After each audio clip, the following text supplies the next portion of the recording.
తిరుమల స్వామివారికి రోజుకి అలంకరించే బంగారం 120 కిలోలట. అది తెలిసిన ఒక భక్తుడు 121 కిలోల బంగారు నగలు కానుక ఇచ్చారట. చంద్రబాబు గారు స్వయంగా నిన్న చెప్పుకొచ్చారు. ఇప్పుడెప్పుడో శ్రీకృష్ణదేవరాయలు వెంకటేశ్వర స్వామి వారికి భారీ స్థాయిలో బంగారు నగలు కానుకలు పలుమార్లు సమర్పించుకున్నట్టు శాసనాలు చెప్తున్నాయి. ఆ తర్వాత మైసూరు మహారాజు వంశీయులు అనేక సందర్భాల్లో ఏడుకొండల వెంకన్నకు ఎంతో విలువైన బంగారు నగలు కానుకలుగా ఇచ్చారు.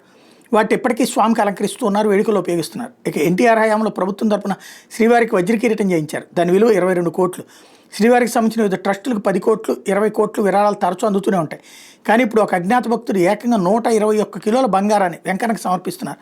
మంగళవారం P4 కార్యక్రమం ప్రారంభోత్సవం సందర్భంగా ముఖ్యమంత్రి చంద్రబాబు చెప్పిన ఈ విషయం ఇప్పుడు సర్వత్రా ఆసక్తి కలిగిస్తుంది. ఎవరో అజ్ఞాత భక్తుడని చర్చ కూడా మొదలైంది.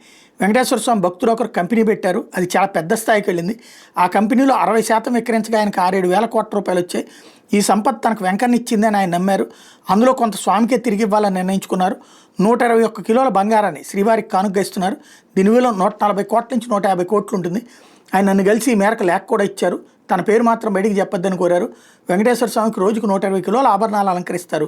ఆ భక్తుడి ద్వారా అంతకంటే 1 కిలో ఎక్కువ ఇప్పించుకోవాలని స్వామి నిర్ణయించుకున్నట్టుందని చంద్రబాబు చెప్పుకొచ్చారు.